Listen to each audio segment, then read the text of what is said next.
a description for the audience of what it was that you discovered and that you reported about Attorney General Eric Schneiderman that forced this resignation tonight. But I'm going to now leave it to you to tell us what the key elements of your reporting are that forced the Attorney General of New York State to resign tonight.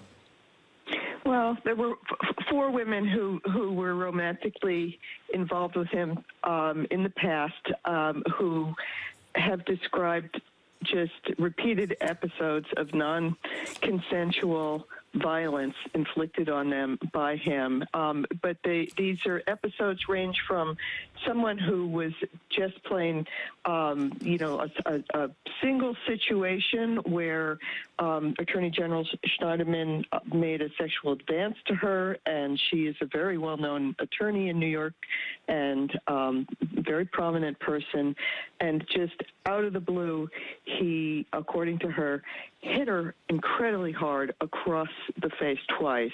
And there were photographs of this that we were able to see that were taken the next day. So that's just a one-time thing, to then the descriptions of similar kinds of activity that were prolonged over a year or even longer from relationships that some of the other women had with him who were really girlfriends, and the descriptions of being slapped repeatedly in the face, choked, which was really particularly disturbing because he was the lead sponsor of the strangulation law in New York that made it a serious crime to try to choke someone, because it's so often an indicator of really serious violence in domestic violence cases. So it was just the most unexpected thing. He's been such a star in the Democratic Party. And, I don't think nobody's taking any great pleasure in this. These were women who supported him, who I think, were crazy about him at some point. But they were stuck in this situation that was really like being battered women. It was kind of amazing.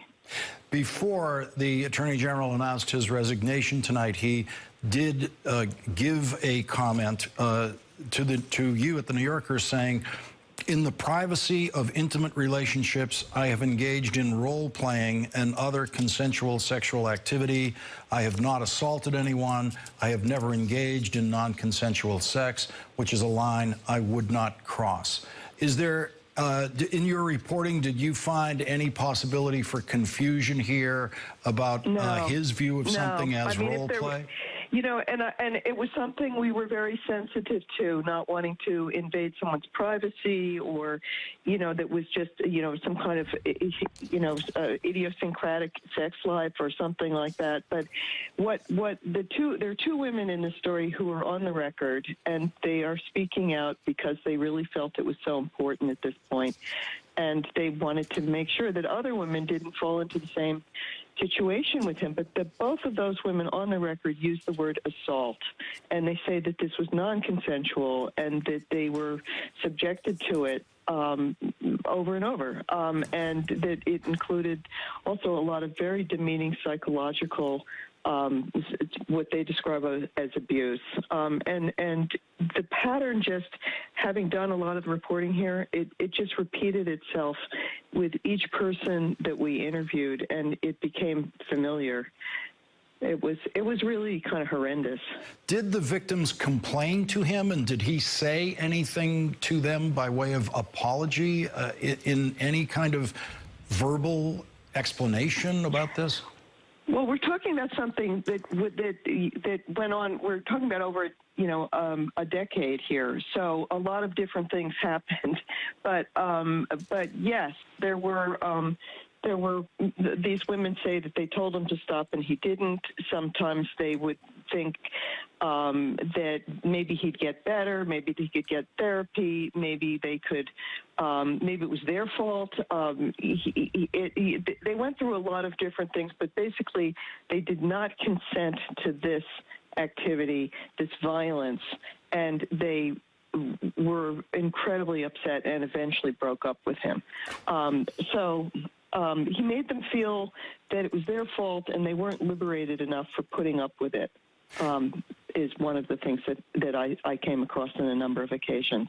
Jane, as you were preparing this story for publication just hours ago, did it feel before publication that it could lead to the resignation of the Attorney General within hours?